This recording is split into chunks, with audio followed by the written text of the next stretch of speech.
The COYGIG Pod on Off the Ball in association with Cadbury, official snack partner of the Republic of Ireland women's national team. Katie McCabe, a huge goal. I'm very proud of the team's performance. We're going to go out there to beat them. We're going to try and beat them.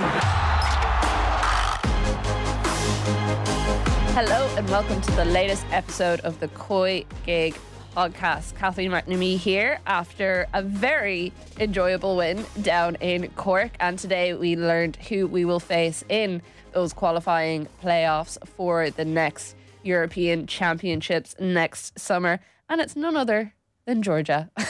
Someone that Irish teams have become very familiar with over the last couple of years. To talk about that and also reflect on a brilliant night in Páirc Uí Chaoimh, I am joined by the one and only Captain Karen Duggan. Karen, how are you feeling? A couple of days to calm the excitement? Yeah, well, I think we're okay after the draw being Georgia. We'll talk about who we could potentially get in the second playoff in a bit. But I mean, yeah, it's been a good week. I think we were a little bit overexcited about scoring a goal against England, but to go and beat France was massive. And again, maybe we were a bit over the top. France had made 11 changes. Up until the goal, you know, there was some questionable decision making on our part, but I don't care. I don't think we were over the top at all. I mean, These opportunities come around so rarely for us in Irish football, whether it's the men's or the women's team. And yes, France made 11 changes, but also France's B squad, like the majority of them are still playing Champions League football. Yeah, like the names were Lyon, PSG, Paris FC, like Chelsea, you know, a couple of Chelsea players in there as well that, you know, they're all right, to be fair to them. So yeah, absolutely. It was a fantastic performance as well as everything. I thought to bring that energy after a really sapping game against England was brilliant, and obviously waxed lyrical about the changes that Eileen made at half time in that England game, and she stuck with that for the France game, and it's fair to say that it paid dividends. It certainly did, and as you say, I expected the team to look a lot more tired after that England game, but you didn't really get that sense at all. And even talking to some of the players after the match, you know, the likes of Leanne Kiernan, it kind of felt like the whole team almost felt like Cork was a bit of a reset, in that it was a bit of a different place to be, you know, unfamiliar surroundings to a certain extent, but also ones that they really enjoyed. And there was just a really, really positive vibe even going into the game, which I wasn't totally expecting. I thought they would get to the end of the qualifying campaign and just be a bit tired, which would be understandable considering the level of opposition they'd faced. Yeah, definitely. I think everyone, you could tell from their interviews and stuff, and speaking to a couple of the girls, that just the treatment they got when they went to Cork, you know, like you say, it was a change of scenery. There was a real buzz then when they came around the stadium, and you saw the amount of people who were there to greet them and the amount of people who stayed after to try and get a glimpse of them on the team bus. And definitely was worth changing it up and bringing it down to Páirc Uí Chaoimh. I think the atmosphere was phenomenal. At the start you were like, God, are we going to fill these seats? And then by the end you were like, God, if only the FAI had done a bit of marketing, they could have opened the stadium behind the goal, because I guarantee you more people would have come had they known.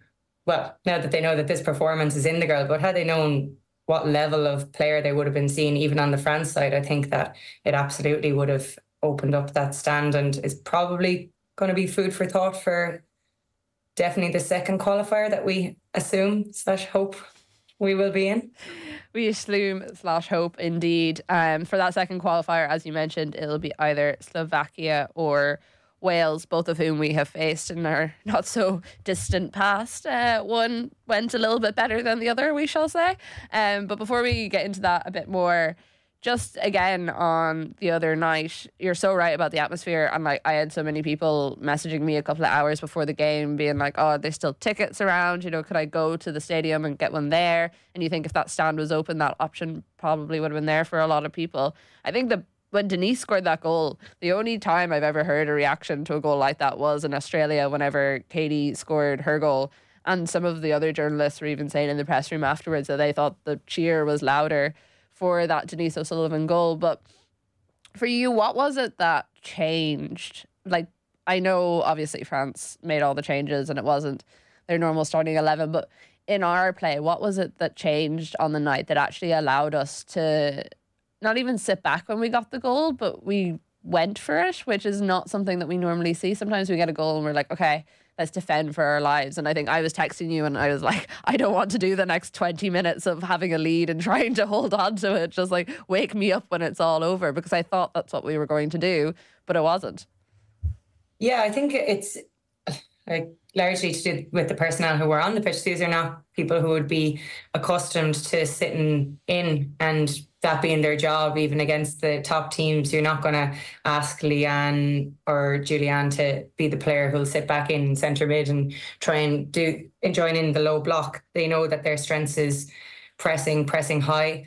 And in the second half, I noticed as well, even when France were trying to play out, Leanne and Julianne went wide and Jessu picked up a really advanced position to screen the midfield.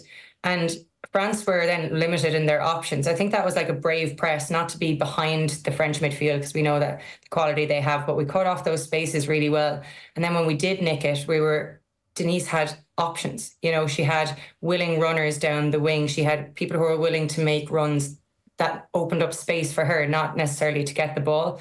And we were talking about how good Denise was against England. She was unbelievable against France as well. And I think it was just the space in midfield. They got it right. Once they made that switch, putting Katie back, left wing back, bringing in Jessu. And then when they got the bit of confidence that the press was working, I thought Aoife Mannion had probably her best game in that right wing back position as well. A lot of people played really, really well on the night, which obviously always helps. But I think that people understood their role, played to their strengths. You know, I do think creating space for Denise to allow her to get into those advanced positions. You saw what she do. She took her goal brilliantly. She had proper link-up play with the girls up front as well.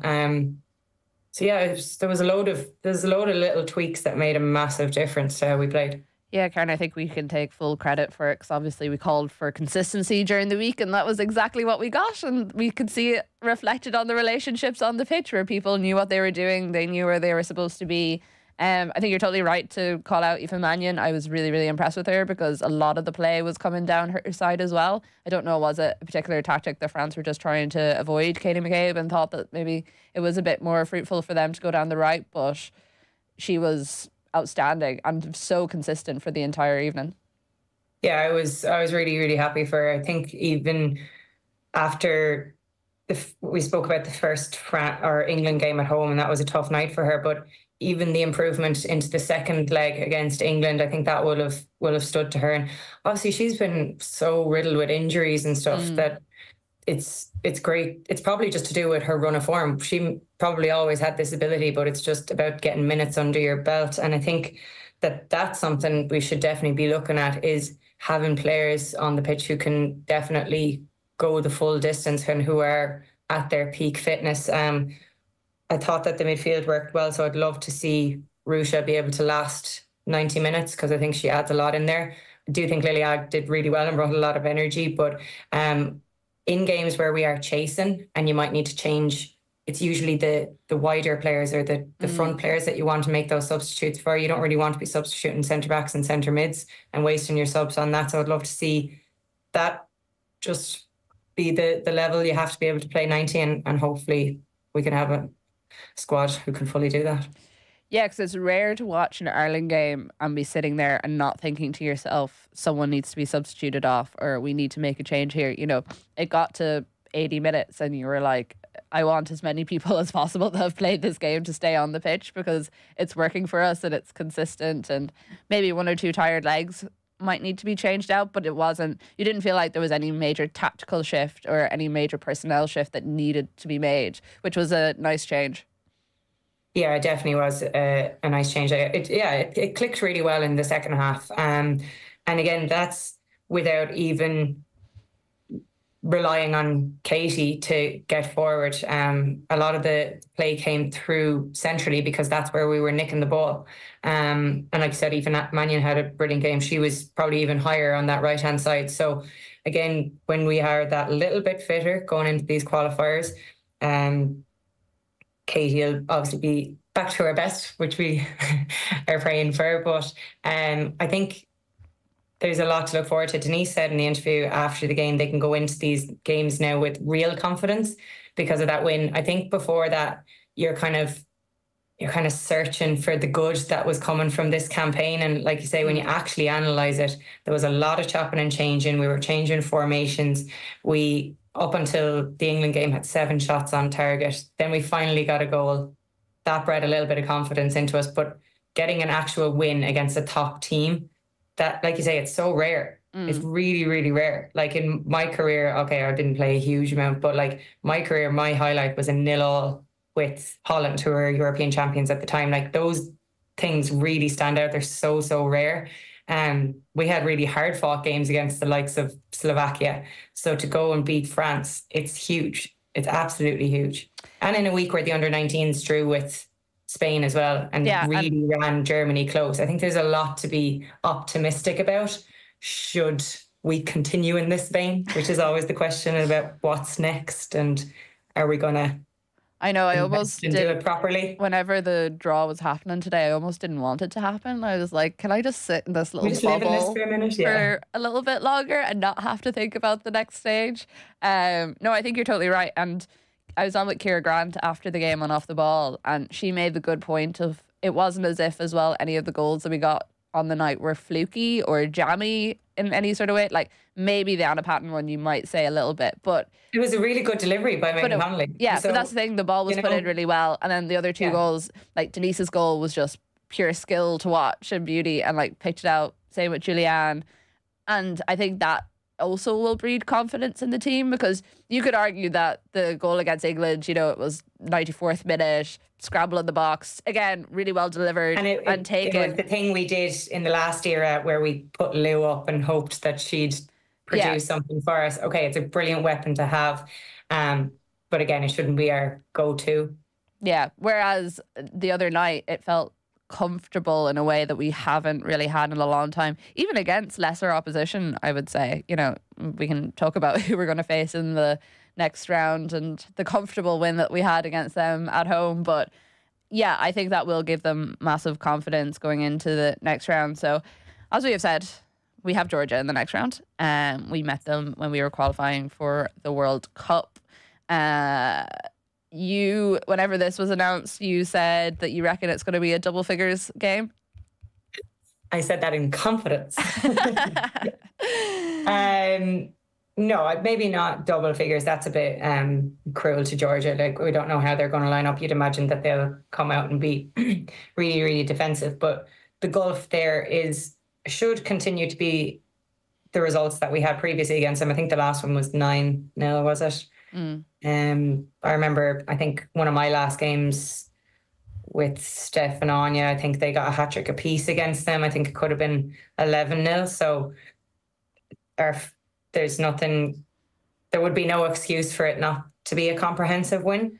Yeah, so when we played them for the qualifiers, it was 9-0 at the away game and then 11-0 in Tala. So that was 20 odd goals. No disrespect to Georgia, they got themselves into a position where, you know, they're competing at this level, but we should hold ourselves in higher esteem and be going out to, I guess, make a statement. I was going to say, like, is that the expectation for this game, considering the level of opposition, that we will make a statement? And do we need a statement performance? Well, I would imagine it's about nailing down our starting 11 and working on the style of play that we want to play in the following leg. So it's about getting that right. And I'd imagine with the players that we have on the pitch and the work that will be done on the training ground between now and then, that it would mean that we would be capable of going out and getting a very big win. You can give people game time at the end of the games, but I think it's important for us to just continue to work on those on-field relationships, because we finally seem to be nearly nailing that down. Yeah, and just pray that there aren't any injuries. It will be very interesting to see what happens when Carusa is back fit, because obviously she has been such a stalwart of Eileen Gleeson's sides, ones that wasn't really questioned. But when you look at the way that Leanne Kiernan and Julianne were able to link up together, it felt like the start of a nice relationship. So yeah, it definitely did. The only thing I could think of would be if we went to 4 in midfield and one of the girls dropped into the wing and one went into the 10. But again, because the France game was so good now, it's hard to see us changing, but that's what we probably need to get away from as well. Sometimes we're too stuck to a system because it worked in a previous game.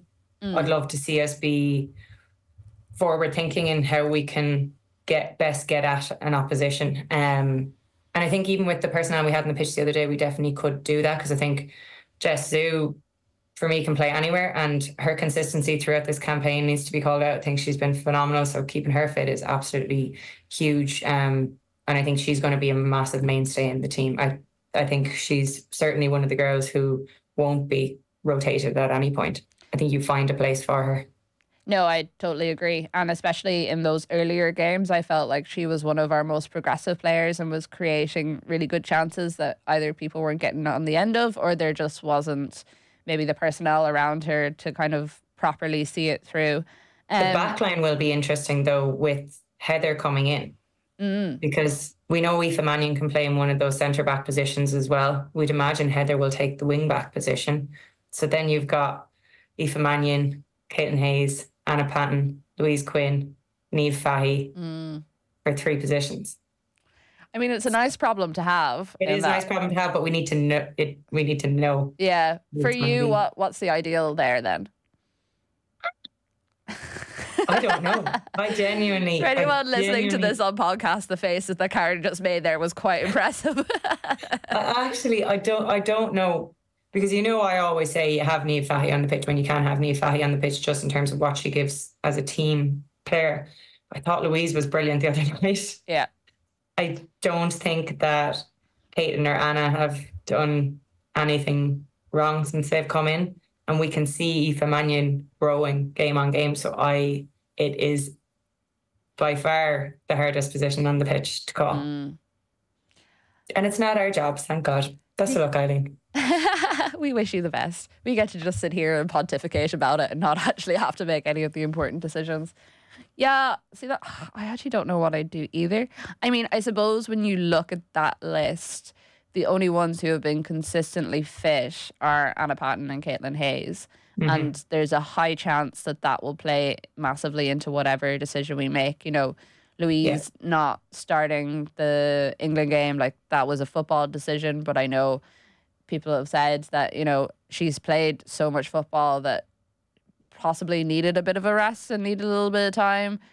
Niamh Fahey, again, injury-wise, hasn't had the most consistent sort of time. So is it a case where you're looking at one or either of those, and then between the other 3, like, are we past the stage where you would have Niamh and Louise on the pitch at the same time, I think? Yeah, I don't know. I didn't think I'd see the day, but it is possibly looking like that just because of the competition that's there now. Yeah. Really difficult to call. Very, very difficult to call. But as you say, thankfully, we do not have to deal with that or worry about it. We just get to talk about it. I guess, like you say, injuries and form at the start of the season has to play a factor now, because that's all Eileen's going to have to go off. Yeah, exactly. Yeah. So assuming that we do get past Georgia, which I always hate assuming these things, but we kind of have to at this stage, we will have either Wales or Slovakia in round 2. So people will remember that we faced Slovakia as well in our European qualifiers. We beat them 1-0 away from home, and then it was a 1-1 draw at home, which is actually on my birthday in 2021. Back in the day, I remember watching it. I was very annoyed that they did not give me a result at the time. And then after facing Wales this year, we also have a little bit of a, monkey on our back when it comes to Wales after that performance. I know we're coming into it in a very, very different position than when we played that game, but you wouldn't feel confident, but I suppose there will be that little bit of doubt in supporters' minds going into that game. Yes, because when you look back on that game, we were absolutely spanked. We were played off the park. I don't think I've ever been so humbled in my life. I was like, yeah, we'll have enough now to get over the line here. No problem. Pre-match build-up. I was like, yeah, this will be fine. Didn't lay a glove on them. They absolutely outplayed us. What I would say is, obviously, we're developed. We've had some amazingly tough tests since then. And also, there will be absolutely no complacency going into that game, because we know how good they are now. and they are very, very good. And I think we were surprised by there seemingly being a bit of a technical goal they just seemed to be far more fluid in how they played. And maybe that's because they had a more consistent team and things like that. But they'd also been playing a higher standard at that stage than we had and against higher opposition. So now hopefully the tables have flipped a little bit. So we would hope that with that, we would be the team who would be coming into it with the better form, the higher confidence, and just being used to playing at that higher level. I think that, that's the way we have to look at it, is that this is an opportunity now to show how much we've progressed and also prove that the performance that we put in that game was not who this team is, because it was, like I say, I was humbled. I think we all were. I went into it very optimistic as well, and I remember doing live comms on Off the Ball and just being like, oh, this isn't what I was expecting. I thought we were going to do we grew into we the game, scored but goals before. What are we doing? It was the concession of early goals again. Yeah. And we saw against France what happens when we don't concede it. It's not just that we stay in the game, is that we actually go and attack it. Whereas, when we conceded the early goal against England, we were just staying in the game, and England then took the foot off the pedal a little bit and we grew a little bit more and more. But by not conceding, we actually went and attacked the game. Yeah. Whereas like against Wales, we conceded after 7 minutes or something like that. And like that game was only a 2-0 result, but it felt like a 6-0 in my mind. Because Wales could have had more in the first half. I think we grew possession-wise and stuff in the second half, but we looked a bit void of answers. We also parked the bus a little bit where we were like, this only feels like it's going one way. Yes. In terms of who Wales have been playing in this group, so they had Kosovo, Croatia and Ukraine. Like fairly consistent results from them. They beat Kosovo 6-0 in April, 4-0 against Croatia, 1-1 draw against Ukraine, 2-2 against Ukraine. So that was kind of the team that stuck them a little bit. And then in the latest round of fixtures, they beat Croatia 3-0 and Kosovo 2-0. So again, very, very different opposition to what we have been facing in the likes of France and England and Sweden as well. Shouldn't forget about them. There is also a potential that we will have Slovakia as well. So it's not totally certain that it is going to be this Welsh team. And you would kind of say similar enough feelings about Slovakia. Maybe it's not as bad because it's not as recent in our memory. And we did actually we got a draw and we got 3 points in one of the games. But again, not one that we can take necessarily for granted. No, definitely not. I remember playing them the week after the strike happened, and there was so much pressure on us to win that game, but Slovakia kind of came out and it was very, very evenly matched, and we obviously got a late goal, I think, just to get that one over the line. And it's kind of been that way since. They seem to be the team that afterwards we always say we need to be better technically. I think they're the team that always prove to us that we are not quite there yet, because we have this expectation that we'll go out and beat them, that will dominate possession. And then we always get a little bit surprised when we don't. And I think that happened the last couple of times we played them as well. We had an expectation that we'd go out and beat them possibly by more than we did. But again, in recent memory, we have beaten this team. And again, that's where we should set our expectations, especially given what we're hoping the growth pattern was throughout this campaign. Yeah, well, fingers crossed whenever these games do roll around that is exactly what happens. But for now, we can bask in the glow of what was a very, very fun week for Irish football after what was quite a harrowing week. I think everyone can agree that it was an opportunity to celebrate the good side of the sport, which we need to remember to do as well. Karen, thank you very much, as always. I hope you have a nice weekend planned. Bit of hurling on the TV on Sunday. Well, maybe not. Might be a bit too hard to watch as a Kilkenny fan. It is what it is. I'm used to it now. The COYGIG Pod on Off the Ball is brought to you by Cadbury, official snack partner to the Republic of Ireland women's national team. That's all from us for now, but the WSL season isn't all that far away, so we shall see you all very, very soon. The COYGIG Pod on Off the Ball in association with Cadbury, official snack partner of the Republic of Ireland women's national team.